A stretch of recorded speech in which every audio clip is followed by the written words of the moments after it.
Voilà, bonjour Daniel. Daniel Arnaud, que les lecteurs de Front Populaire connaissent, qui a publié plusieurs articles, qui réside en Russie, actuellement à Saint-Pétersbourg. D'ailleurs, on a effectivement la vue d'une des rues de Saint-Pétersbourg. Je crois que c'est la période où il faut y aller, hein, parce que ce sont les fameuses nuits blanches de Saint-Pétersbourg actuellement. Et je crois que c'est une ville magnifique. Je connais un peu la Russie, mais pas Saint-Pétersbourg.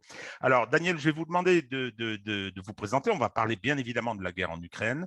Je vais vous demander de vous présenter et de nous dire un petit peu qui est celui qui va s'exprimer, qui va répondre à des questions et quel est, moi j'aime bien cette expression, son lieu d'énonciation, parce que ça, c'est pas seulement le lieu géographique, hein, mais c'est aussi l'équation personnelle, intellectuelle, professionnelle, etc. À vous. D'accord. Bon, alors, bon, d'abord, effectivement, sur cette présentation, il y a certains éléments qui sont connus des lecteurs de Front Populaire parce que je les ai exprimés dans mes articles, que je signe Arnaud, mais A-R-N-O, pas A-U-D, donc peut-être que ça, c'est au cas où les lecteurs seraient un peu désorientés par le nom. Donc en fait, moi de métier, je suis informaticien. Et puis, il y a quelques années, je me suis mis à écrire. J'ai un premier roman qui traîne chez les éditeurs en ce moment, qui n'est pas encore publié, on va voir. Et également un blog où j'ai pas mal de récits. Et j'ai commencé ma collaboration avec Front Populaire, d'ailleurs, par deux petits textes courts, deux petites histoires, qui avaient d'ailleurs été assez bien reçues, qui grosso modo expriment les valeurs qui sont celles qui sont exprimées par Front Populaire.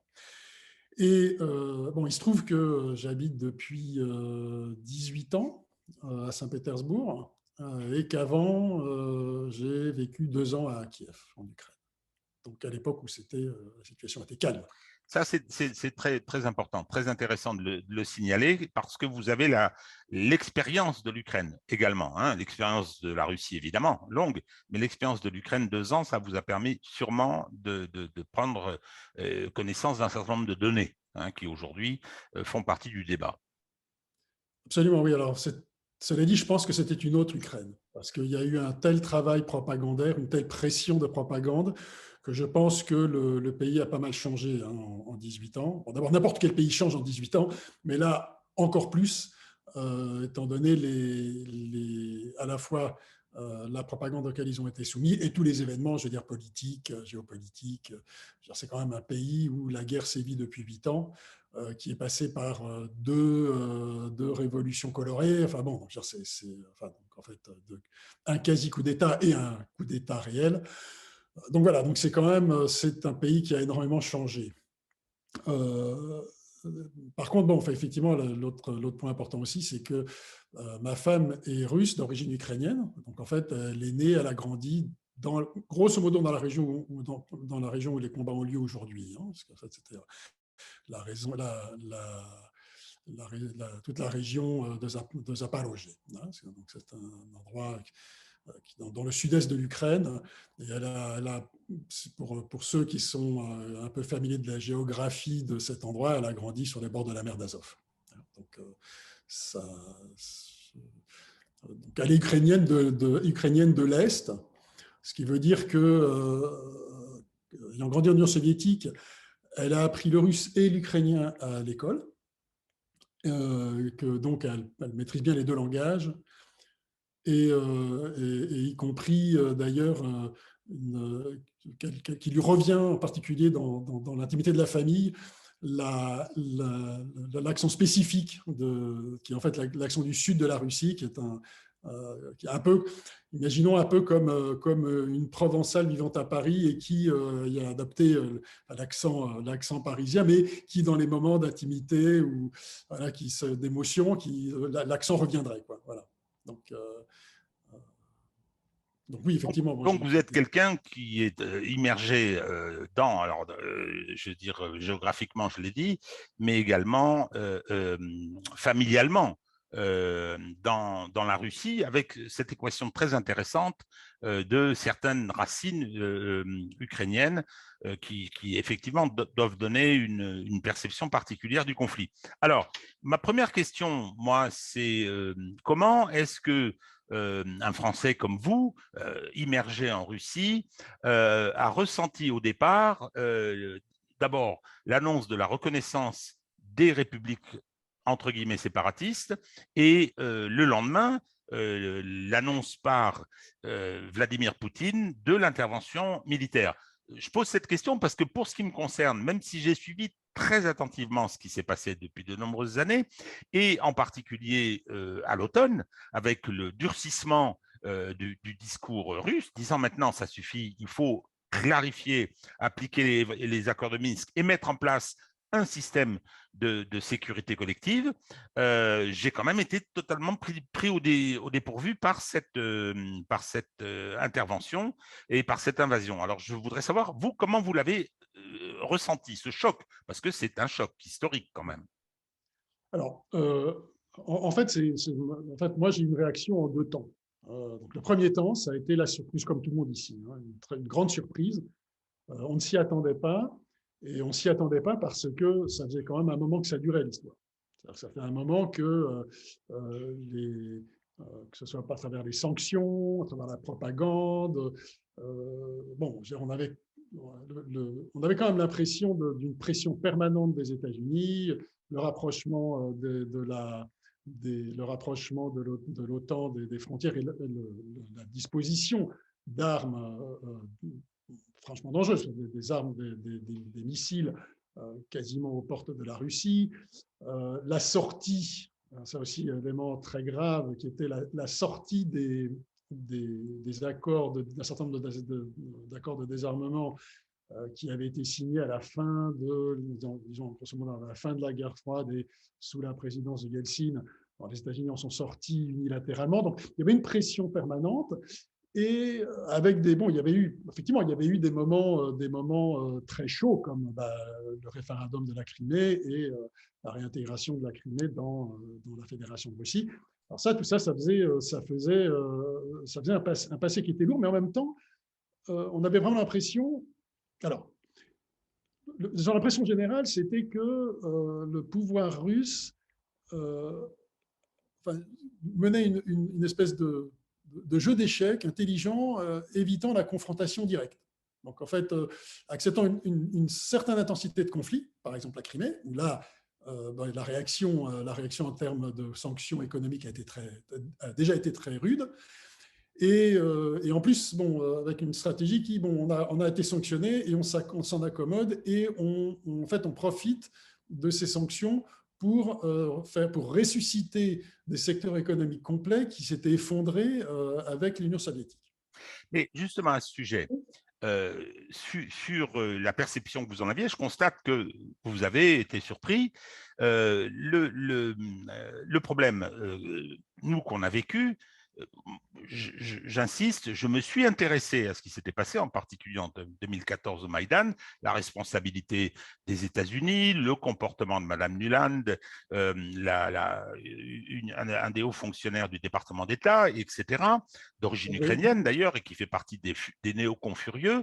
J'avais suivi ça, mais ensuite, le conflit dans le Donbass était très atténué en France et je dois dire que peu de gens savaient simplement qu'il existait. Hein. D'où, lorsque l'invasion se déclenche, y compris les raisons avancées, il y a de la part une espèce d'incrédulité, de la part, et on parlera des nazis bien sûr, il y avait une incrédulité de la part de l'opinion française qui est de dire, mais bon, Vladimir Poutine dit agression des Russes, il dit présence des nazis, risque d'intégration à l'OTAN et souhait d'avoir l'arme nucléaire. Nous, on est un peu tombé du haut de l'armoire, globalement, moi un peu moins puisque je suivais, mais est-ce que l'opinion publique russe était informée de ce qui se passait dans le Donbass? Oui, tu es informé, ne serait-ce que parce qu'en fait, on connaît des gens, il y a beaucoup de Russes qui ont, de la famille en Ukraine, beaucoup d'Ukrainiens qu'on a fait de la Russie, évidemment. Donc, je veux dire, bon, donc alors les gens se parlaient. Hein, je veux dire, donc déjà, et puis, bon, c'était présent dans les médias, on en parlait, mais je dois dire que, en fait, vraisemblablement, ça ne tenait pas la place que ça aurait dû tenir, étant donné l'importance de ce qui se jouait. C'est-à-dire D'accord. que je pense qu'on le savait, mais par contre, on ne percevait pas l'importance. Mais je crois vraiment sur un mode là, vous savez, enfin, je veux dire, si on avait interviewé des gens juste avant août 1914, les gens Évidemment. auraient été informés de ce qui se passait à Sarajevo, mais ils n'auraient pas du tout perçu, n'en a pas perçu l'importance. D'accord. Donc, Ce que vous dites, la surprise a été grande. Quoi. ce que, Mais ce que vous dites sur 1914 est très important.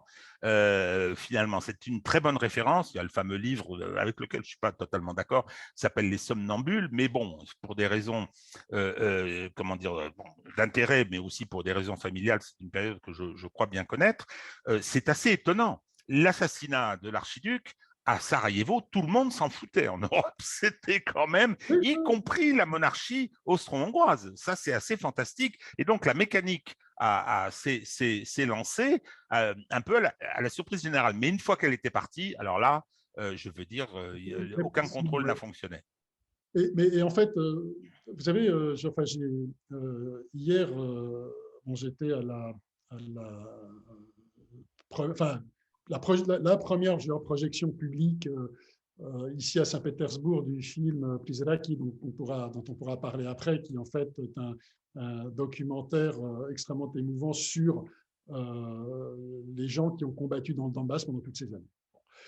Et en fait, il y avait, bon, à la fin de la projection, il y avait un débat avec les metteurs en scène, ils sont deux. Et il y avait une personne qui est qui fait un travail de volontariat depuis déjà un moment, amenant de l'aide humanitaire. On en connaît un certain nombre d'ailleurs, dans notre entourage aussi, ma femme et moi, qui font donc qui essaient d'apporter un peu de soutien à ces populations-là, qui ont essayé pendant les 8 ans où ils ont été sur les bombardements de leur apporter du soutien. Et elle se plaignait d'une forme d'indifférence de la société russe, même maintenant, d'accord. Donc, je veux dire, les gens s'intéressent, mais n'agissent pas beaucoup. Je pense que c'était ça son problème. Donc, je vais la revoir et je lui donnerai plus en détail, mais voilà, il y a des choses comme ça qui peuvent rappeler justement, comme vous dites, finalement, tout le monde s'en foutait. Bon, c'est pas vraiment que tout le monde s'en fout. En fait, on entend beaucoup les conversations, je veux dire, quand vous êtes dans la rue, dans les transports, dans les bistrots, on parle énormément de la guerre. Bon, évidemment, Maintenant, il depuis, semblerait que, voilà, maintenant, oui, maintenant. Mais il semblerait que quand il s'agit de s'impliquer pour aider là-bas, etc., apparemment, les gens ne répondent pas assez à l'appel. Bon, ça, il faudra que je vérifie. alors ça, c'était, vous amorcez la suite tout de suite. Donc, effectivement, surprise, assez, oui, mais je n'avais pas complètement. assez voisine de celle qu'on a pu ressentir en France. Et alors, bon, certains, c'est totalement, effectivement, ignorant de ce qui pouvait se passer là-bas. Mais bon, donc, l'offensive se déclenche, la guerre se déclenche et très vite, on mesure que c'est une vraie guerre. Moi, j'ai pensé opération de police, effectivement avec une vision des opérations militaires peut-être assez rapides, etc. Et non, assez rapidement, justement, on constate qu'on s'installe dans une forme de guerre de haute intensité, hein, selon l'expression.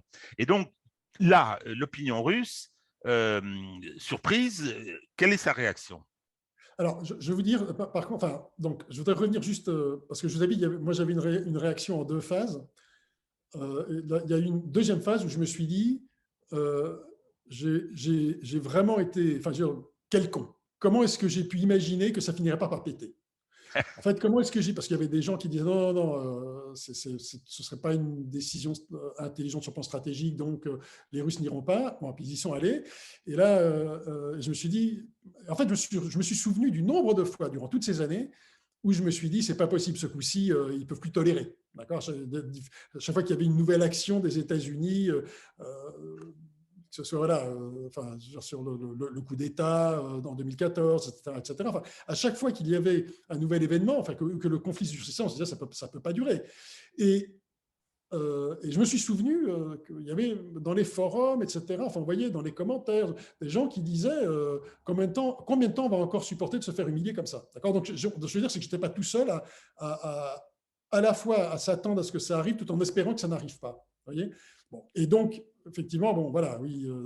Donc, la réaction au moment, bon, pour répondre à votre question, la réaction au moment où le conflit a commencé, donc, ça a été d'abord effectivement une très grande surprise.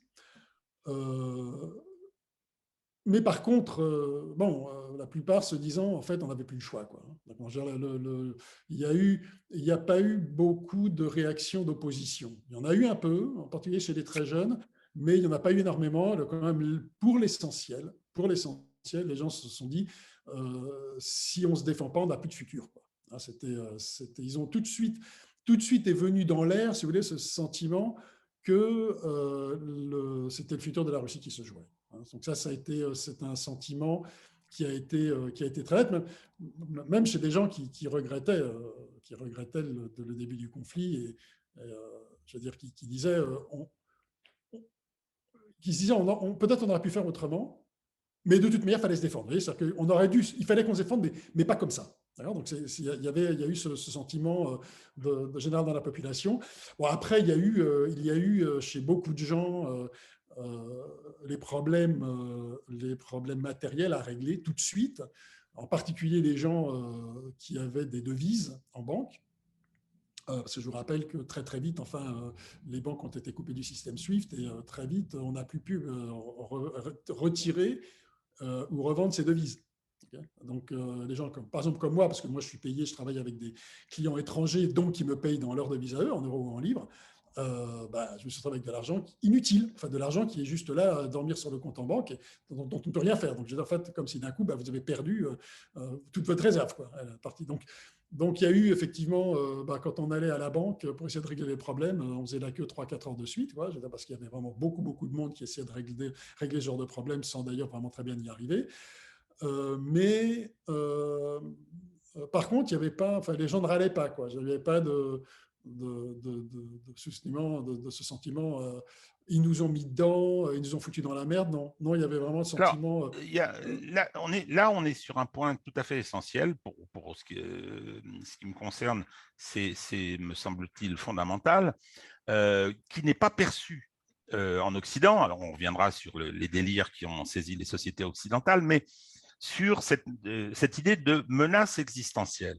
C'est-à-dire que moi, je l'ai ressenti, je l'ai compris, je l'ai ressenti non, mais je l'ai compris en voyant ce qui se passait, en regardant les différentes occurrences, les différentes crises, l'attitude des États-Unis, je pense en particulier à la fameuse conférence à Genève, etc.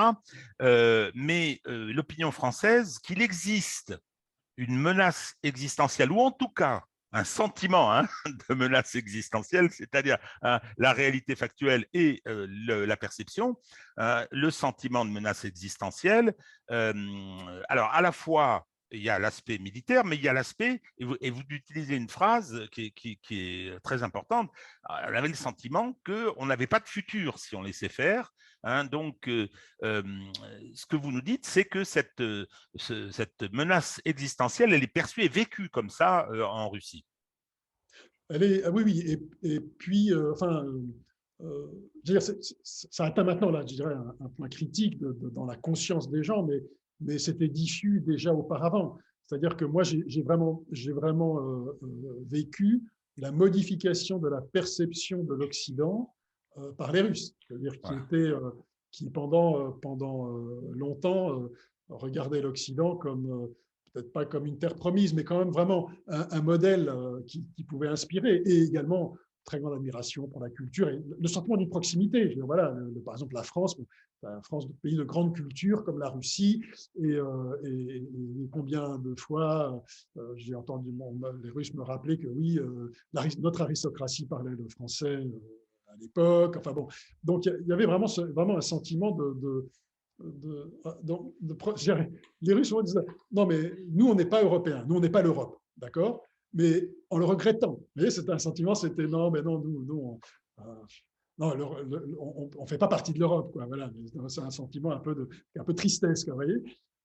Et puis petit à petit, ça a changé. On a commencé à dire, mais de toute manière, en fait, ils nous haïssent.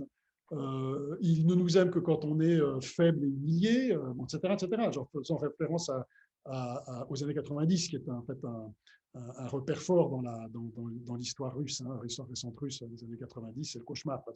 Donc il y a vraiment, il y a des, donc il y avait petit à petit agrandi ce sentiment que, en fait, on n'avait pas affaire à des gens amicaux, mais à des gens qui voulaient,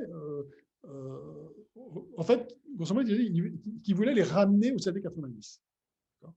D'accord. Et Ça, même à tel c'est point très qu'il y avait des important. gens qui me disaient, enfin, le côté modéré de Poutine dans ses rapports avec euh, la diplomatie occidentale et les pays occidentaux pouvait même agacer. Il y avait des gens qui me disaient, mais est-ce que vous ne croyez pas que peut-être Poutine, c'est une marionnette des Américains, vous voyez, qu'il a été mis là par les Américains. Vous voyez, il y avait des gens qui disaient, bon, moi je disais, ça paraissait vraiment une théorie complètement fantastique. Mais ce que je veux dire, voilà, c'est que à partir d'un certain moment, il a commencé à avoir le sentiment que, mais combien de temps est-ce qu'on va reculer, quoi? Il y a un moment donné, donc ce sentiment de danger existentiel, il a grandi, même si le mot danger existentiel n'était pas encore prononcé, si ce n'était pas entièrement conscient, mais ça commençait à affleurer. Bon, là, aujourd'hui, On ne nous nous prend. aime, on ne nous aime que comme quand on est par terre, comme dans les années 90, dirigé par un ivrogne Voilà, et avec un pays commandé par des mafias, quoi. Bon, voilà, effectivement, voilà. moi je l'ai Une chose ressenti. aussi, une chose qu'on entend très souvent, c'est en fait, ouais, ils veulent nous détruire parce qu'on est trop grand. On est trop grand et le pays est trop riche en ressources. Donc ça, c'est quelque chose que vous entendez de manière récurrente. Ouais. Donc finalement, une vision qui est juste. Mais En vous fait, dites une chose qui est extrêmement intéressante et je pense importante parce que, bon, on ne connaît pas Poutine en Occident. Simplement, bon, dans certains courants d'opinion, aimant l'ordre, Poutine qui a restauré l'ordre, qui a reconstruit un État, etc., bénéficiait d'une certaine cote. Hein, soyons clairs, rappelons-nous les déclarations de Jean-Luc Mélenchon quand il est intervenu en Syrie et quand la Russie est intervenue en Syrie. Bon, il a totalement changé son discours, hein, aujourd'hui par pur opportunisme, mais ce qui était spectaculaire chez nous, et on va en reparler un peu plus tard, sur la façon dont les systèmes, hein, les médias systèmes, les élites ont réagi à la guerre, a été, dans un premier temps, de nous faire les imbécilités de l'époque soviétique. Sur les kremlinologues ont été sortis. On nous a même brandi Alexandre Adler, surnommé Double Crème, ce qui était assez méchant, hein, de son placard, qui est venu nous raconter des histoires pas possibles. Mais on avait l'impression, ou en tout cas ce qu'on voulait faire comprendre à l'opinion publique, c'était que Poutine avait forcer la Russie qui ne voulait pas de ça. Hein. C'est-à-dire que Poutine, c'était un mégalomane, un tyran, à l'égal d'Hitler, comme nous dit Biden. Et donc, ce que j'entends là, c'est que non, c'est pas l'opinion l'opinion russe. Alors attendez, elle n'est pas complètement homogène, mais le sentiment que Poutine a voulu satisfaire une pulsion mégalomaniaque, quoi. Ce qu'on a non, non, pas entendu. du Hein. tout. Non, non, enfin, c'est évidemment. Enfin, moi, je l'ai jamais entendu aujourd'hui. Au contraire, ils sont plutôt dire, enfin, ils ont plutôt tendance à dire, non, mais attendez, il a tout analysé et calculé très en avance parce que c'est quand même quelqu'un de très intelligent et c'est un stratège. Hein. Ce que je pense effectivement est une vision assez juste. Il y a dû y avoir également, enfin, puis il n'a pas été tout seul sur c'est une décision qui a été prise entre bon, les différents groupes, on va dire, les différents groupes d'intérêt autour du pouvoir russe. Donc, l'idée de l'homme seul qui a pété un câble et qui prend la décision, ça c'est juste une farce. C'est absolument pas comme ça que les choses se sont passées. À l'évidence, si ça s'était passé comme ça, je veux dire, le pays n'aurait pas été préparé à faire face aux sanctions comme il est préparé, parce qu'on voit bien quand même qu'il y a une préparation, étant donné que il y a un impact, mais l'impact est quand même si on regarde la liste des sanctions et l'impact sur la vie quotidienne, on voit bien que l'impact reste modéré. Il y a un peu d'inflation, c'est vrai, mais certains produits qui rentrent mieux. Ce n'est pas parce que les boîtes sont parties, hein, je veux dire, les boîtes automobiles, fringues, etc., le luxe, voilà. Daniel, D'ici, c'est pas fermé, quoi. Bon, donc ça reste modéré. Donc, je veux dire, à l'évidence, c'est juste évident que c'est quelque chose qui avait été préparé, qui n'est pas le fruit d'une action. Et c'est comme ça que le ressentent les Russes. Ça, dans les conversations, dans ce qu'ils me disent, c'est ce qui ressort. je vous demande, on va faire une petite coupure, hein, pour reprendre. Ce sont les aléas de la technique, hein, donc on revient très vite. Et voilà. Donc, pas de vision de Poutine comme un dictateur qui aurait voulu lui-même déclencher les hostilités, mais une compréhension de ce qui se passe, qui n'est Voilà, pas c'est ça. nécessairement une approbation, mais une compréhension en tout cas. Voilà, je pense que oui. Alors, c'est pas forcément une approbation. Et en plus, il y a aussi le fait que certaines personnes vont approuver dans le sens, on n'avait plus le choix, mais par contre, rester critique de choses qui se sont passées avant, d'accord? C'est-à-dire que, par exemple, hier, je parlais avec un gars hier soir et qui me dit, voilà, oui, effectivement, là, on n'avait plus le choix, mais justement, le problème, c'est que les choses auraient dû être gérées mieux en amont, pour qu'on ne soit pas piégé et obligé d'intervenir. C'est d'ailleurs une opinion que je suis pas loin de partager. C'est-à-dire qu'il y a eu un certain nombre d'erreurs de fait, en particulier 2013-2014. Il y a eu des erreurs de fait assez importantes. Il y a aussi des éléments de politique économique qu'on peut critiquer. Qui est, alors ce serait très très long et c'est pas le sujet de l'interview, mais qui est un peu le fait en fait, une espèce à la fois de politique économique, d'intégration avec les institutions américano-centrées, hein, genre la FMI, etc., et en même temps, tentative de conserver une certaine souveraineté économique, et ça ne marchait pas très bien. Grosso modo, on peut dire que d'une certaine manière, la Banque centrale menait une politique qui était contraire à la politique, qui entravait la politique du gouvernement. Il y a des choses comme ça qui étaient assez contradictoires et qui font que, grosso modo, la Russie restait faible économiquement, alors que si elle s'était renforcée, peut-être qu'elle n'aurait pas eu besoin de se battre avec les armes. Donc il y a des choses comme ça qui sont évoquées par un certain nombre de personnes et qui font que donc l'approbation de la décision elle-même à l'instant où elle a été prise est une chose, mais l'approbation de la politique générale du gouvernement russe tout au long de ces années n'est pas acquise pour autant, d'accord? C'est-à-dire que, je veux dire, en particulier, les inégalités sociales sont ressenties et les gens, j'entends souvent, politique extérieure, oui, ça c'est bien, mais la politique intérieure, en particulier, ce qui concerne le social, je veux dire, là, je ne suis pas d'accord, on n'en fait pas assez, quoi. Oui, donc, on entend des choses comme ça. Ce que je voudrais ajouter aussi sur la réaction des Russes et leur opinion, que je crois très important, c'est qu'il n'y a aucun triomphalisme. Alors, justement, je voudrais, par rapport aux réactions, si vous êtes d'accord, parce que ça, c'est ce que vous venez de dire est très important. On a, si vous voulez, une guerre économique qui s'est déclenchée et une guerre militaire.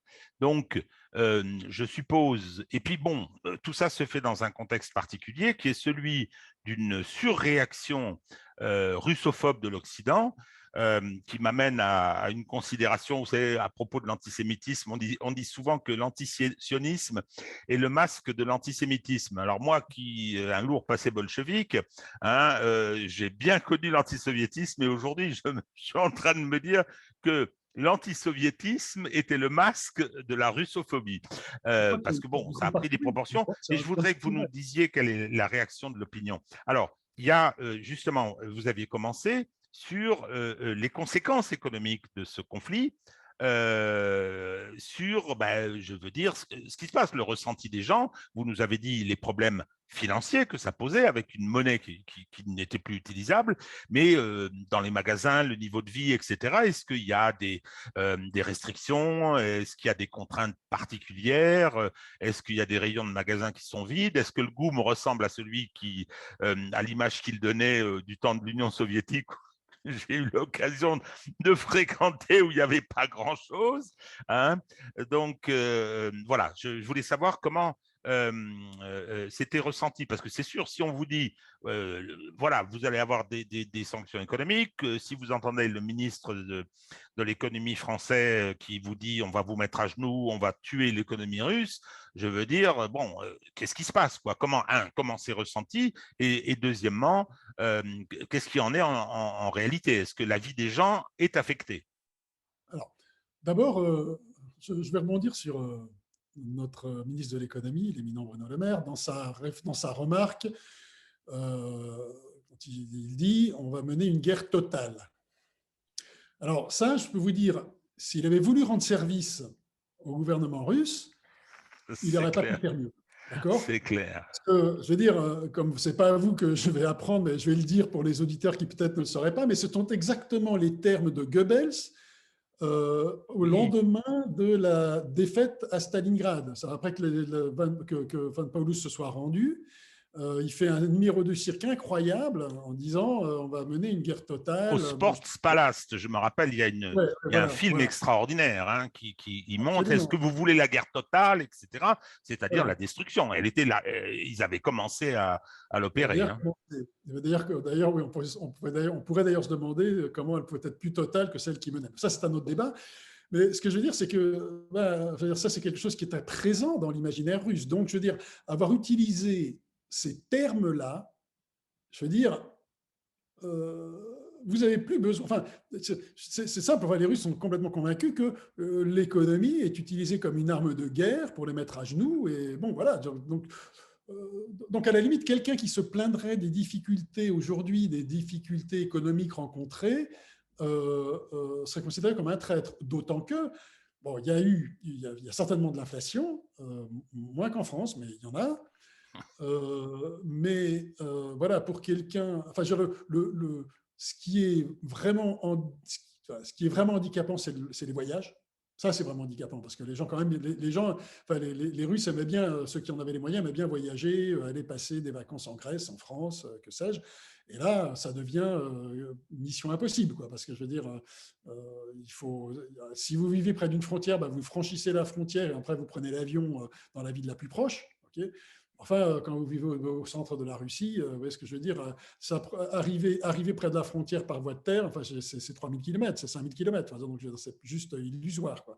Donc, on ne peut plus voyager aujourd'hui comme on le faisait avant, puisque les compagnies aériennes ne desservent plus, enfin plutôt, même pas que les compagnies aériennes ne desservent plus, c'est qu'en fait, les espaces aériens sont interdits. Okay. Les produits, ils sont absolument disponibles. Je dois même dire que, mais ça c'est pas d'aujourd'hui, c'est à cause des sanctions précédentes, tout ce qui est produits alimentaires, il y a eu une grosse, enfin, un remplacement d'importation très important. Et du coup, Au finalement, détriment des producteurs français, hein, mais bon. par exemple, oui, mais du coup, si vous voulez, ça fait des produits qui viennent de plus près et qui sont meilleurs. Donc, en plus. Donc, voilà. Donc, bien souvent voilà, sur une île comme Saint-Pétersbourg, on n'a plus les produits qui venaient de Hollande avant ou de Finlande. On a des produits qui viennent de Russie. Et qui, du coup, bon, je veux dire, bon, comme on sait, ce que produit la Hollande, c'est bien souvent très industriel. Donc, finalement, de ce point de vue-là, voilà, il n'y a pas de. Enfin, il n'y a pas il n'y a pas de rayon vide dans les magasins, il n'y a pas de. Voilà, donc on peut. Enfin, il y a eu plus de panique au début du confinement, voyez, où les gens Oui, sont dit, là, là, là, on va manquer de trucs, ils sont précipités dans les rayons, ils ont acheté. Et là, on voyait quelquefois des rayons où il manquait des produits parce que simplement les gens avaient fait des réserves. Mais là, non. Là, en fait, voilà. Et après, comme je vous ai dit, l'impact a été très fort sur les gens qui étaient payés en devises ou qui avaient acheté des devises. ce qui n'était quand même pas la majorité de la population. Mais même là, enfin, il n'y a pas eu de mouvement de révolte. Les gens simplement se sont rendus compte que c'était le prix à payer. Bon. Mais Ils savent qu'ils récupéreront leur argent plus tard, mais là, aujourd'hui, c'est vrai que voilà, normalement, donc l'impact sur la vie des gens est finalement assez faible de ce que vous nous... En tout cas, pour le moment, il reste modéré. Voilà, j'aime bien cette expression. Voilà, pour l'instant, il reste modéré. L'impact brutal, c'est de ne plus voyager.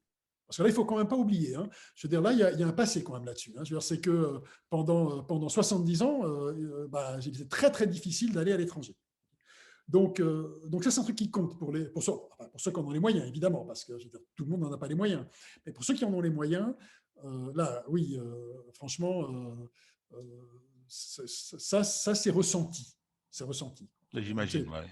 Plutôt sur une classe moyenne supérieure, je veux dire, oui, c'est vrai que c'est embêtant.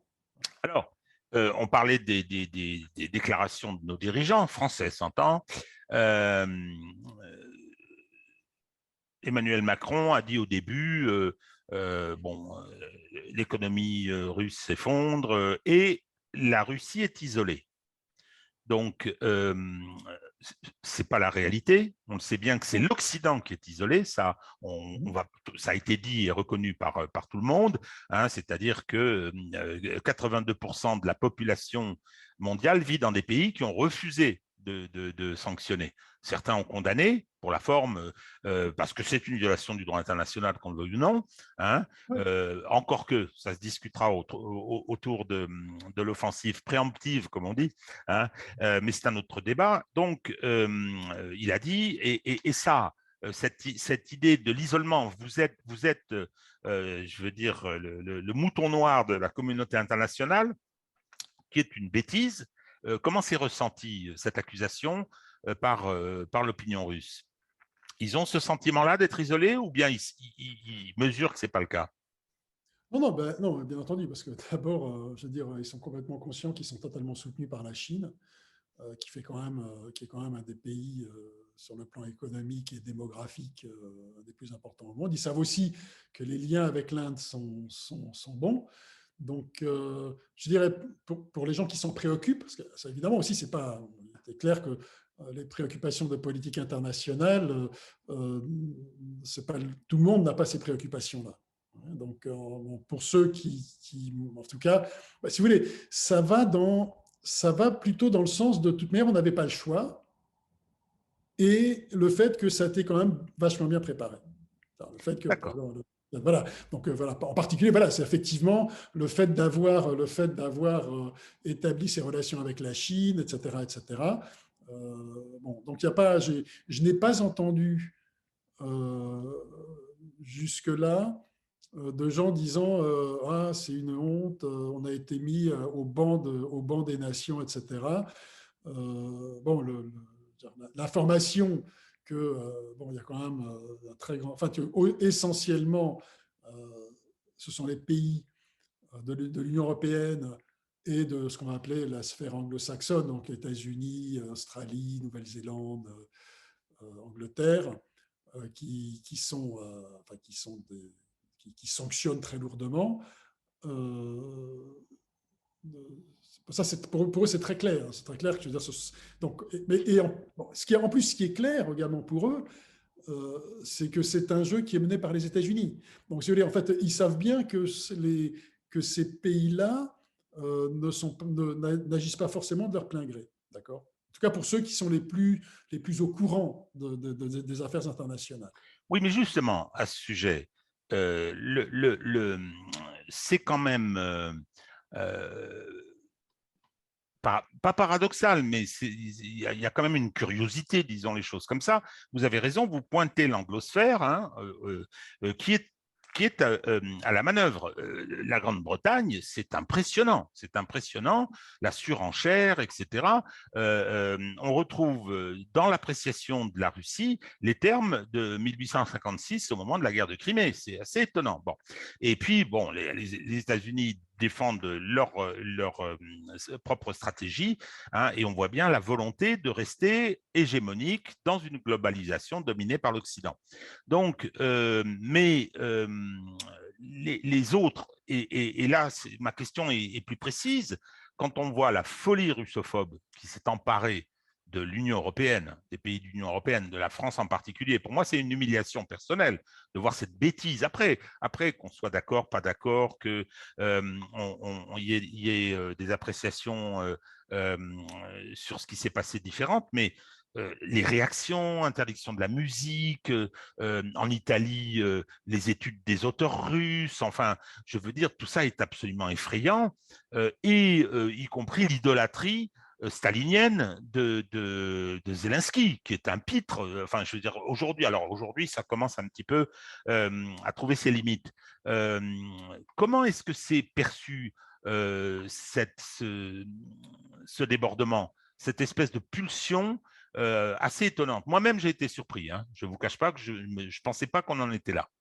Alors, je parle bien du système médiatique, je parle bien des élites, hein, et de l'invraisemblable propagande à laquelle on a été, dans un premier temps, confronté. Alors,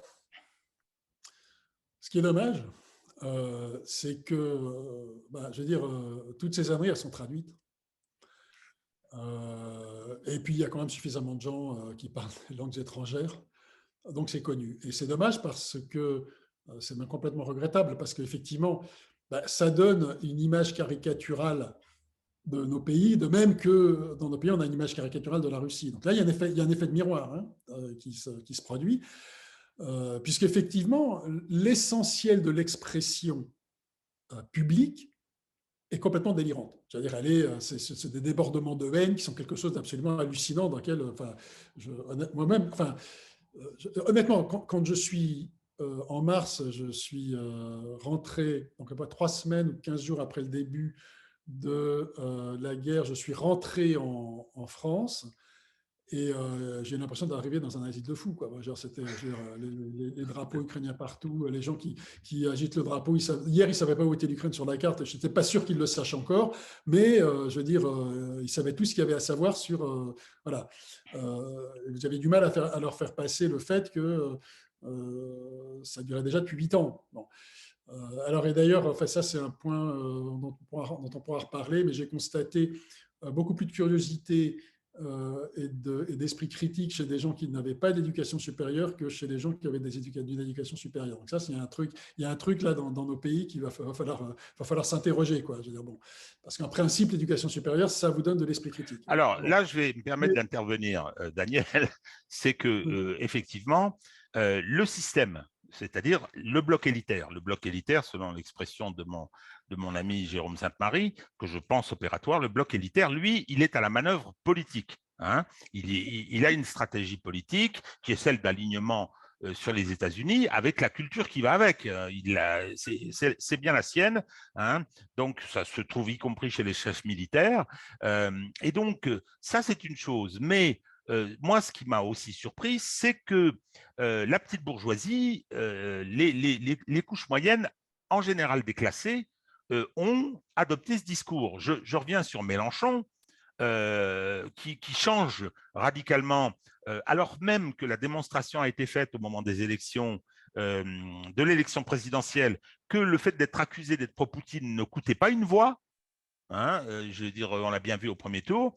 Hein, ils sont dans la surenchère au point que vous avez Philippe Poutou et Besancenot, hein, qui disent il faut armer les ukro-nazis, quoi. Il faut armer les nazis ukrainiens, alors que les informations sont là. Certes, il y a beaucoup de déni, donc il y a eu un basculement assez étonnant de ces couches moyennes, de cette petite bourgeoisie déclassée. Et ce dont vous parlez concernant au sein des couches populaires, il y a effectivement des réactions de bon sens. Et quand vous parlez d'éducation supérieure, malheureusement, oui, ils sont bardés de diplômes qui ne servent à rien. Hein. Donc, ils ont tous des masters, je suis un peu polémique là, des masters d'études de genre, hein, dans des universités transformées en madrasa, hein, où on apprend le Coran par cœur, et donc on n'a aucune utilité dans la société. Donc, bon, effectivement, ça, c'est un signe de voir à quel point au sein de l'opinion publique, et puis bon, l'invraisemblable séquence du Festival de Cannes en est aussi la démonstration. Et si vous voulez, en fait, ça vient, en fait, c'est vrai que, bon, j'ai d'ailleurs exprimé sur ce sujet dans Front Populaire, enfin, c'est le fait que, pour moi, c'est la perte de souveraineté faisant que les gouvernants ne gouvernent plus réellement, deviennent finalement des personnages de spectacle. Et donc là, effectivement, dans le cadre, c'est un peu symbolique, mais dans le cadre de Zelensky, il a fait une espèce de pré-campagne qui consistait en fait à interpréter son rôle en tant que président dans une série télévisée où il faisait et il réalisait tout ce qu'il n'a pas réalisé quand il était vraiment au pouvoir, quoi. Donc là, on est quand même dans une espèce de système qui est complètement schizophrène, en fait, hein. Donc, mais ce que je veux dire, c'est que si on parle, puis ça, évidemment, ça c'est très connu, évidemment, c'est très connu en Russie, parce que les gens, ils ont vu des épisodes de Le Serviteur du Peuple, de cette série, donc je veux dire, ils sont au courant. Mais si vous voulez, ce qui se passe, c'est que c'est peut-être ça, les gens peut-être qui se déplacent que pour faire un peu de tourisme, etc., enfin, donc qui n'ont pas l'habitude d'une exposition internationale forte, ne se rendent pas compte à quel point ce qu'on peut appeler, disons, les médias mainstream, ce qu'on a continué d'appeler les médias mainstream, peuvent être la voix, en fait, ils sont perçus comme la voix du pays. Et donc, quand ils sont extrêmement caricaturaux, eh bien, ils donnent une image caricaturale. Et là, en l'occurrence, ce que la France, mais pas que, a donné comme image, c'est juste catastrophique. D'accord ? Et après, il faut un travail de dingue pour essayer de montrer, mais non, mais attention, parce que oui, le mainstream dit ça, mais il y a d'autres médias, comme en Russie, il y a des trucs, on va trouver des ressources en ligne qui vont vous donner d'autres points de vue, avec des gens qui peuvent être extrêmement brillants. Voilà, bon, je pense à John Marshmeyer, le géopolitologue américain, bon, qui fait un tabac dans ses présentations. Je pense à des gens qui ont, il y en a un qui prévoyait cette guerre, Stéphane Cohen. Alors, qui est lui aussi un politologue américain. Bon, il est mort il y a un an et demi, un truc comme ça, malheureusement. Il y a en particulier, et ça c'est intéressant, c'est qu'il y a parmi les ressources les plus intéressantes, elles sont anglo-saxonnes, elles sont américaines. Consortium News, qui est un site remarquable, il y a des gens qui expriment des analyses extrêmement intelligentes. Donc, enfin, voilà, des vraies analyses, quoi, modérées, intelligentes, construites. Le problème, c'est qu'évidemment, ça reste, parce qu'en plus, il y a le problème de la langue, ça reste confidentiel, parce que personne n'a le temps de traduire ces choses-là en russe pour que la majorité puisse en avoir accès. Vous avez tout à fait raison concernant le monde anglo-saxon. C'est-à-dire qu'il y a des espèces de sécurité. Alors, pour l'instant, je veux dire, le discours guerrier est tout à fait complètement dominant, mais Consortium News, dont le Pentagone, quand il n'est pas d'accord, parce qu'il est le pied sur le frein, parce que lui, il sait quelle est la réalité militaire, hein, a envie de faire passer des idées, il passe par Consortium News, mais il y en a plein d'autres. Moon of Alabama, il y a beaucoup, et puis des gens qui ont une grosse légitimité. Je pense à l'ancien agent de la CIA, Scott Ritter, on aime ou on n'aime pas, mais il a fait passer énormément de choses. Il y a Oliver Stone. Il y a Oliver Stone quand même, hein, c'est en partie Hollywood. Nous, en France, on l'a pas, ça. Il n'y a pas si vous voulez, il n'y a pas d'anticorps qui fonctionnent, très peu d'anticorps qui fonctionnent, et ça, c'est un peu dramatique, hein. Et effectivement, ce que vous nous dites, c'est que l'image du pays est catastrophique. Alors, c'est d'autant plus grave parce que actuellement, incontestablement, il faut être honnête, on a une inflexion. On a une inflexion parce que la situation militaire dont je souhaiterais qu'on parle est ce qu'elle est, parce que la guerre économique, l'Occident et surtout l'Europe est en train de la perdre, mine de rien, hein. Donc, et que l'Occident c'est quand même tirer une série d'obus de mortier dans les pieds, à dérégler la machine, et ce sera probablement à son détriment. Ça, c'est mon analyse. Mais nous, en France, on continue C'est-à-dire ces inflexions qu'on voit dans la presse anglo-saxonne, par exemple, dans la presse italienne, etc., on ne les trouve pas en France. En France, il y a une espèce d'inertie, alors qui est liée, à mon avis, au niveau moyen qui est des élites, qui est d'une médiocrité totale, mais c'est effectivement assez extraordinaire. Par exemple, et c'est là où je viens au domaine militaire, on a eu un discours depuis le début qui était la débandade russe, etc. On a vu des généraux, alors dont certains avaient fait carrière à l'OTAN, ce qui s'expliquait, mais d'autres, et le chef d'état-major des armées, on a eu des spécialistes qui sont venus nous vendre un discours qui est faux, simplement faux. Hein. Les Russes ont mené l'opération avec des revers tactiques, ça c'est normal, sur la base de leur stratégie, et cette guerre, ils sont en train, au plan militaire, sur la base des objectifs définis d'abord et ensuite modifiés en avril par Vladimir Poutine, ils sont en train de la gagner, cette guerre. Hein, avec effectivement une méthode particulière. Mais quand vous voyez, je veux dire, le rouleau compresseur d'artillerie et que vous aviez le fameux spécialiste Michel Goya qui était tout content parce qu'on l'a invité à l'Obs, on l'a invité à Libé, on l'a invité au Monde, hein, qui est venu vous dire au bout de la Russie a perdu, et ensuite il vous a dit de toute façon elle n'a plus de munitions. Quand on voit qu'aujourd'hui, les Ukrainiens appellent au secours en demandant des munitions qu'ils ne pourront pas avoir parce que l'Occident a des munitions de calibre différent. Enfin bon, on ne va pas rentrer dans le détail. Toujours est-il que la situation et les appels au secours et les analyses commencent à être celles-là. Sauf en France, où on continue à vous vendre la soupe, hein, ce qui est assez extraordinaire. Donc, vous me disiez tout à l'heure qu'il n'y avait pas de triomphalisme, hein, mais comment s'est perçue cette réalité de, la situation militaire, qui est plus longue que ce qu'on imaginait au début, hein, mais qui tourne nettement en faveur de la Russie. Alors, oui, Attendez, ça, hop, alors, il faut qu'on on revienne. Hein, il faut qu'on revienne. d'accord. Bon, à tout de suite. Voilà, donc sur l'installation dans un conflit long, alors, ça c'est intéressant parce qu'effectivement, et c'est le metteur en scène du film que je mentionnais en début d'interview, hier soir le mentionnait. On pensait tous que dès l'instant où la Russie interviendrait, le problème serait réglé en 8 jours. Bon, caricature un peu, mais bon, voilà, ça irait très très vite.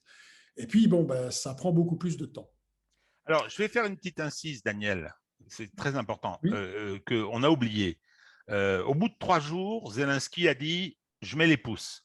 ouais, Il donnait satisfaction à peu près, hein, et il fallait aller en discuter en urgence. Et on a dit Biélorussie, il a accepté d'envoyer une délégation en Biélorussie, qui était quand même l'allié de ouais. la Russie. Hein. Et on a oublié qu'un un des négociateurs a été exécuté le lendemain, hein, ce qui en dit long sur deux choses. Premièrement, sur la façon dont les groupes d'extrême droite, qualifiés de Horrible. néo-nazis, tiennent la boutique. Et deuxièmement, le rôle des États-Unis qui ont effectivement fait échouer cette première Oui, tentative. Et oui, oui, parti comme c'était, bah, ça ne devait pas durer longtemps. Et on devait revenir aux accords de Minsk avec d'autres choses, etc. Hein. Mais non, non, non, il y a eu un refus des États-Unis et de ceux qui sont leurs instruments, c'est-à-dire les extrémistes. oui, oui, oui, voilà. Donc, il faut soyons quand même clair, hein, c'est-à-dire que dès l'instant où les accords de Minsk ont été signés, les groupes néo-nazis les milices néo-nazis avaient fait clairement part de leur intention de buter quiconque envisagerait, ne commencerait simplement à évoquer la révision de la Constitution, qui est imposée par les accords de Minsk. C'est pour, comme dans les accords de Minsk, qui est la fédéralisation de l'Ukraine. Donc, ça commence par une révision de la Constitution pour autoriser cette fédéralisation. Donc ça, c'était le premier pas en termes législatifs. Et par conséquent, il était bloqué, puisque de toute manière, il y avait vraiment toute raison de croire que simplement commencer à rédiger la réforme constitutionnelle, c'était simplement se condamner soi-même à mort. C'était un suicide, hein, parce que c'est C'est dingue. des gens qui ont prouvé qu'ils n'ont jamais hésité à user de la violence pendant toutes ces années. Donc, il était clair que les négociations seraient très très difficiles tant que les néo-nazis auraient du pouvoir.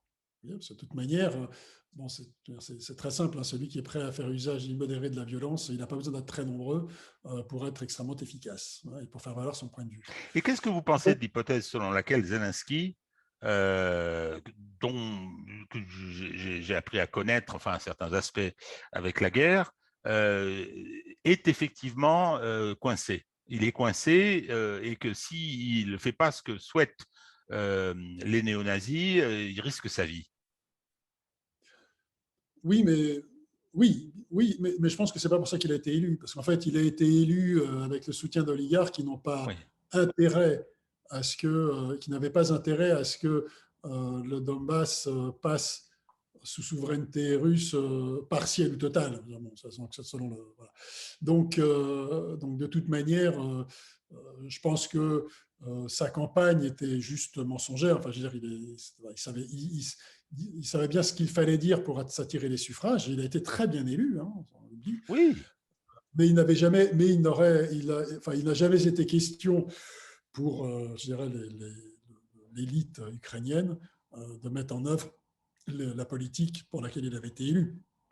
Et je crois que de toute manière, l'oligarchie ukrainienne s'accommode des nazis. D'abord parce que c'est vrai que ils sont aujourd'hui tellement bien formés, armés, etc., que, enfin, à part justement l'armée russe, il était juste impossible de s'en débarrasser. Donc il fallait faire avec. Euh, et, mais du coup, pour la population russe qui, elle, savait, parce que je veux dire, c'était difficile de ne pas savoir quand on est russe, et encore une fois, il y a tellement de liens familiaux entre les deux pays qu'il était difficile de ne pas imaginer, d'imaginer qu'ils ne pouvaient pas savoir, ne pas connaître la présence réelle de néo-nazis, qui, encore une fois, sont une minorité, mais une minorité extrêmement active. Et donc, qui, politiquement, a un poids qui dépasse très largement sa représentation démographique, disons. Donc, et ça, évidemment, ça a un poids extrêmement fort dans l'imaginaire russe. Puisque, en fait, il y a. Enfin, il faut quand même rappeler, il n'y a pas une famille qui n'a pas perdu un certain nombre d'ancêtres durant ce qu'on appelle la Grande Guerre patriotique. Il faut rappeler aussi que, enfin, nous, on a un Oradour-sur-Glane. L'invasion allemande en Russie, c'est, je crois, 2600 de mémoire. 2600 Oradour-sur-Glane, 2600 villages rasés, avec la population massacrée. Massacré, c'est le fameux film Requiem pour un massacre, mauvais titre français, d'Even Klimov, et qui à la fin ont 621 villes et villages biélorusses détruits à la Oui, horde sur Glane, quoi. oui, Rien que pour oui, la absolument. Biélorussie, quoi. Ce qu'ils appelaient les terres mortes d'ailleurs en se retirant les nazis, hein. Oui, oui, non, mais plus la Biélorussie, de par sa position géographique, probablement la région de l'Union soviétique qui a le plus souffert de l'invasion allemande. Donc, à l'évidence, ça parle énormément. Et en fait, bon, je veux dire, les Russes disent juste, en fait, là, on est en train de défendre nos valeurs. Pour eux, c'est un discours, c'est vraiment sur des valeurs civilisationnelles. C'est-à-dire qu'ils ont, ils ont la conscience que ce sont eux qui ont détruit les armées nazies, qui ont détruit donc le nazisme, c'est eux qui ont payé le prix fort pour détruire le nazisme, et que, même si, et ça c'est une fierté même pour ceux qui en même temps, ont un regard extrêmement critique sur l'Union soviétique, mais il n'empêche que ça, c'est une grande victoire de la Russie et des autres peuples qui étaient. Et il fallait le faire. Il fallait le faire. C'est-à-dire que c'est les valeurs de supériorité raciale, etc., sont des choses qui sont absolument rejetées. Que la plupart des Russes, je veux dire, c'est épidermique, quoi. On ne peut pas admettre, ce sont des valeurs qui ne sont pas des valeurs humaines. Mais ce que vous êtes en train de me dire, que vous confirmez, moi je l'ai connu ça, hein, dans mon jeune temps auprès des Russes et des Soviétiques que j'ai eu l'occasion de rencontrer, c'est que le prix abominable payé, ça valait la peine pour le fait d'avoir été tué la bête dans sa tanière. Ça, Regardez, c'est… je vais vous donner un exemple. Il y a quelques années, je ne sais plus c'est un site web ou une chaîne de télé très libérale. Enfin, je veux dire, ils ont fait un sondage à Saint-Pétersbourg. Et le sondage, c'était est-ce que ça valait le coup d'avoir de telles pertes pour défendre la ville? Autrement dit, est-ce qu'il aurait mieux pas valu juste se retirer, laisser les Allemands rentrer? C'était un sondage, on avait fait un sondage. Ils ont perdu un nombre considérable d'abonnés.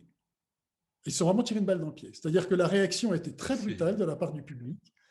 Et il faut se souvenir, enfin, c'est un site très, enfin, un organe de presse, enfin, électronique, enfin, très libéral, donc ça ressemble essentiellement à une population relativement jeune, d'accord. Et cette population a dû complètement rejeter, juste trouver que c'était sacrilège de même d'imaginer qu'on aurait pu laisser Leningrad à l'époque aux Allemands. Donc, c'est vous dire. Voilà, c'est à quel point c'est prégnant, à quel point c'est dans l'imaginaire, même presque dans l'inconscient collectif, le fait que le peuple russe a vaincu le nazisme et que finalement, on n'a pas terminé le travail parce que le nazisme a persisté et qu'aujourd'hui, il a repris de la vigueur. Il y a quand même ce sentiment, un sentiment qui est un sentiment fort. Ça, c'est très important. Effectivement, quand on voit le déni qu'on a chez nous autour de cette question, c'est assez impressionnant. Alors, on a été victime, bien évidemment, du fait que l'histoire de la Deuxième Guerre mondiale a été écrite par les vaincus. Hein, la guerre froide aidant, hop, les Américains ont, je veux dire, tourné Kazakh, les Anglais aussi, hein, Wehrmacht gentil, SS méchant, et il y a eu tout ça jusqu'au moment où, d'ailleurs, c'est un Américain, le colonel Glantz, qui est revenu là-dessus et qui a redécrit la guerre germano-soviétique. Ça a été relayé par Jean Lopez, qui a fait un travail extraordinaire, a écrit des bouquins remarquables autour de ça. Et c'est en train de revenir, hein, c'est-à-dire qui a payé le prix le plus important en 1945? Les sondages disaient 75% étaient les soviétiques et c'était descendu à 25% il y a 10 ans. Ça remonte. Ça remonte. Il commence à y avoir une prise de conscience de cette donnée, de cette réalité. Donc, mais bon, c'est laborieux et ce que vous venez de dire, très très important avec cette anecdote extraordinaire du journal qui avait commis un sacrilège, quoi, en disant est-ce qu'il n'aurait pas mieux valu. Alors vous me direz, c'est plus facile de raconter l'histoire quand on connaît la fin, puisque en fait Hitler avait décidé, mais ça, à l'époque, Hitler avait décidé de raser, mais totalement, pas pierre sur pierre. Hein, et Göring avait dit que Leningrad ferait partie du plan de la faim. Vous savez, il s'agissait de ne plus nourrir les villes. Et c'est comment dire, et c'est la Wehrmacht qui n'a pas voulu parce qu'elle avait besoin d'alimenter. Elle avait aussi criminelle soit-elle, elle avait besoin d'alimenter ses troupes. Bon, ça c'est pour les souvenirs effectivement, mais vous nous confirmez, enfin, vous me confirmez que je veux dire, cette question de la résurgence du néonazisme et son rôle en Ukraine est un facteur important de l'approbation de la démarche. Enfin, Oui, je pense. En même temps, c'est le cœur du problème, hein, oui. parce que sans cette influence-là, finalement, il faut regarder, enfin, le nationalisme ukrainien qui a été extrêmement diffusé et renforcé dans la population pendant ces 8 dernières années, tourne autour des figures héroïques que sont Bandera et il y en a un autre, j'oublie son nom là maintenant. Choukevich. Ouais, voilà. Donc c'est des bons de criminels de guerre. de gens qui ont, en fait, de gens, vous savez, qui ont collaboré avec les nazis. Donc, Crime contre l'humanité, hein, parce que les massacres de ouais, la Volhynie, ils ont été directement organisés par Bandera. Non, mais c'est fou, ça, c'est mais une donnée. c'est un peu comme si en France, c'est un peu comme si en France, d'un coup, on faisait de Laval un héros. Vous voyez, Non, je pense que c'est pire que ça. Si on ouais, faisait d'Arnan un empire, héros, et s'il y c'est avait des empire, statues d'Arnan dans les rues, s'il y avait je ouais, veux dire, voilà, oui. Laval, Pétain, regardez, vous savez, Zemmour qui dit oui, Pétain a sauvé des Juifs, il est poursuivi en justice. Voilà, Relaxé, mais voilà. il est poursuivi pour négationnisme. Non, mais attends, mais il y a un bon négationnisme et un mauvais. Non, mais ça, pour moi, c'est quelque chose qui me tient très à cœur, hein, cette question du nazisme. Et c'est vrai que, bon, on a du travail en France pour faire mesurer cette dimension parce que le déni a fonctionné, ça c'est clair. Et ensuite, il y a aussi une autre chose, c'est quand même, bon, euh, bah, il y a les gens parlent, hein, je veux dire, les gens, les populations qui se sont retrouvées à proximité du bataillon Azov et qui ont dû subir les exactions du bataillon Azov, voilà, ils disent, ah ouais, au moins, quand on était sous l'emprise de l'armée régulière ukrainienne, bon, ça allait mieux parce qu'ils se contentaient de nous voler, mais quand c'était le bataillon Azov, ils nous tuaient, quoi. Donc, il y a des gens, voilà, ça, ça passe voilà, par des contacts de personne à personne au sein des familles, d'amis, etc. D'accord. Mais en même temps, il y a aussi le fait des gens aussi qui d'un coup voient des jeunes qui sont complètement retournés, qui à un moment donné commencent qui avaient grandi normalement et qui d'un coup se mettent à se dire ben non, on m'a menti, en fait Bandera était quelqu'un de respectable que je dois vénérer. Hein. De cool, Oui, comme oui, dit Zelensky. Non, mais... oui, voilà, c'est ça, voilà. Non, donc, je veux dire, donc oui, c'est juste, c'est véritablement un retournement total des valeurs. Et donc, oui, nécessairement, ça a un impact très fort et ça contribue. Alors, c'est un des éléments qui contribue, mais après, je veux dire, peut-être que probablement ce qui est le facteur le plus important, c'est la conscience très précise que les Russes ont qu'en fait, ils sont en guerre avec les États-Unis et que les États-Unis veulent la destruction de la Russie. Ça, donc ça, c'est vraiment le socle, la base du soutien que le gouvernement a aujourd'hui, alors que, bon, effectivement, bon, en effet, il y a un certain nombre d'abord, il y a un certain nombre de problèmes concrets, matériels évidents, problèmes pour voyager et de l'inflation. D'accord, il n'y a pas de il n'y a pas de déficit de nourriture, mais enfin, on peut avoir, on a quand même un impact. Et puis, il y a une inquiétude, bon, qu'est-ce qui va se passer après? Alors, je veux dire, bon, on aura la victoire parce qu'on ne peut pas, parce que si l'alternative, c'est ben, on n'existe plus. Ouais, donc, on n'existe plus en tant que nation, en tant que langue, en tant que culture. Le monde russe cesse d'exister. Voilà. Donc, ça, Daniel, là, donc, notre entretien est assez long. Je vous propose d'aller vers sa conclusion. Autour peut-être de cette question des suites militaires, c'est une guerre qui dure, oui, mais clairement, la Russie manifeste sa puissance. Elle manifeste sa puissance.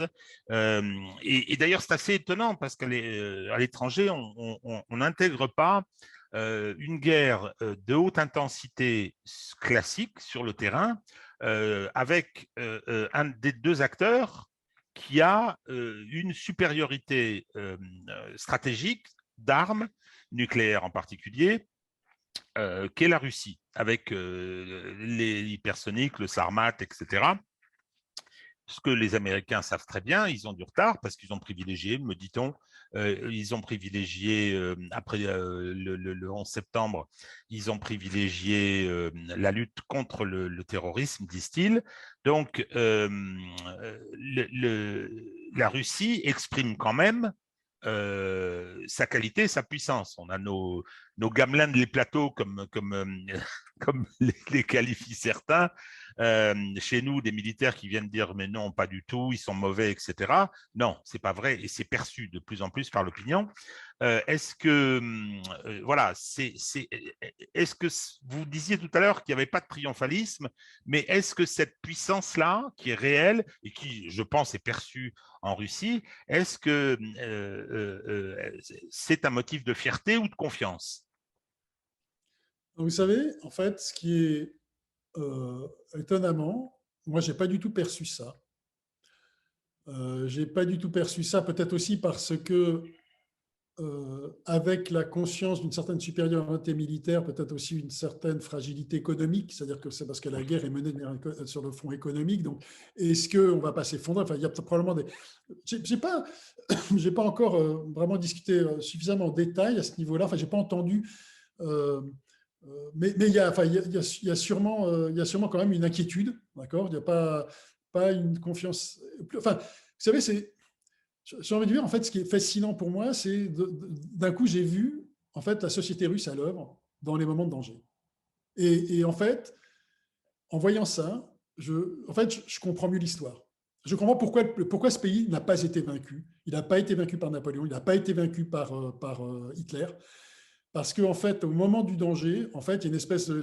C'est une société qui se ressoude et qui fait bloc. Et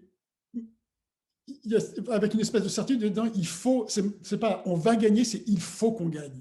Donc c'est pas triompher, c'est il faut qu'on gagne parce que sinon on meurt. Vous voyez? Mais c'est une espèce de.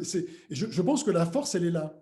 Elle est plus que. Bon, parce qu'effectivement, comme je vous dis, il y a la conscience. On a d'un côté, un avance militaire aujourd'hui, certainement, une avance technologique militaire, ça c'est certain. Bon, en plus, bon, la Russie se bat près de son territoire, donc c'est plus facile sur le plan logistique, etc. Bon, sur le plan économique, c'est beaucoup plus complexe. Je veux dire, voilà, plus de pièces pour les avions, enfin, c'est tout ce qu'on sait. Enfin, genre, les sanctions sont extrêmement nombreuses et brutales. Donc, de ce point de vue-là, il y a une inquiétude, mais il y a cette espèce de. C'est plus de sentiment de solidarité nationale, peut-être, si je puis dire. J'ai du mal à trouver le terme, mais voilà, De cohésion, peut-être? voilà, de cohésion, de société qui fait bloc et qui ne lâchera plus rien, si vous voulez. Et c'est pour ça que nous, on est fragile en face. L'Occident est fragile parce qu'on n'a pas cette cohésion. Et parce qu'on n'est pas dans un sentiment, on ne se bat pas pour des raisons existentielles. Voyez. Donc, du coup, là, pour moi, cette dissymétrie, elle est très claire. Et elle fait en fait, que le pays est solide, mais il est solide à cause de sa population, d'abord et avant tout. Écoutez, bon, merci beaucoup pour tout ça, Daniel. Ça, effectivement, ce qui va nous servir de conclusion est tout à fait important. De voir cette cohésion, cette cohérence, cette capacité à la souffrance, parce que c'est ce qu'on dit parfois quand on voit ce qu'ils ont fait. Moi, c'est quelque chose d'incroyable. Si vous voulez, bon, je l'ai dit tout à l'heure, pour des raisons de culture familiale, etc., la Première Guerre mondiale, et puis parce que je suis français, quelque chose de très important. On a subi quelque chose de lourd, on n'en a jamais vraiment fait le deuil, et ça, c'est ce qui est resté, c'est la souffrance. Et la défaite de 40, certains disent, alors après, bon, les historiens en débattent, mais disent que c'est parce que la France savait qu'elle n'était pas capable de refaire le même effort qu'elle avait fait entre 14 et 18, où elle a construit la première armée du monde et elle a battu une puissance industrielle avec plus d'habitants, qui avait tous les atouts pour la battre. Toujours est-il que les Russes, c'est effectivement assez différent. Et vraiment merci de nous avoir fait passer ces idées qui, j'espère, alors qui sont pas très encourageantes pour nous, parce que euh, vous dites bien, je sens cette force, mais nous on l'a pas. Bon, oui, malheureusement, Je le constate. Dans mes allers-retours entre la Russie et la France, je ne peux que constater cela. Et puis, encore une fois, avec des raisons. C'est qu'on ne se bat pas contre un risque, un danger existentiel. Donc, alors, si vous voulez, c'est l'étrange défaite finalement. J'ai fait un article dans Front Populaire qui s'appelle Le retour de l'étrange défaite, où effectivement je pars du travail qui avait été fait par Marc Bloch. Marc Bloch, il a été militaire dans les deux guerres, ensuite dans la résistance, il a été assassiné. Il avait écrit ça à l'été qui a suivi la défaite de 40, mais ça a été récupéré après, le manuscrit est publié en 1946, après sa mort bien sûr. Et effectivement, toutes les causes de la défaite, il les identifie, tout le monde en prend pour son grade, hein, et j'ai mis en regard De Gaulle. De Gaulle qui n'avait rien, hein, je veux dire, qui est parti, je veux dire, totalement démuni, comme un homme au bord d'un océan qu'il prétendrait traverser à la nage. C'est une phrase des mémoires de guerre. Et puis bon, j'ai cité le fameux, il est peu connu d'ailleurs, discours du 18 juin 1941, où il décrit l'effondrement et le coup d'État du 17, l'arrivée de Pétain au pouvoir, etc. Et on se dit quand même, c'était aussi récemment l'anniversaire de Bir Hakeim, on se dit quand même que la France a quand même trouvé les ressources, alors parce qu'elle avait un sacré patron, hein, enfin qui s'est imposé en tant que tel, parce que ce n'était pas gagné au départ. Hein. Donc on va garder un petit peu chevillé au corps l'amour de ce pays, mais c'est vrai qu'en ce moment, oulala, en ce moment, Non, c'est…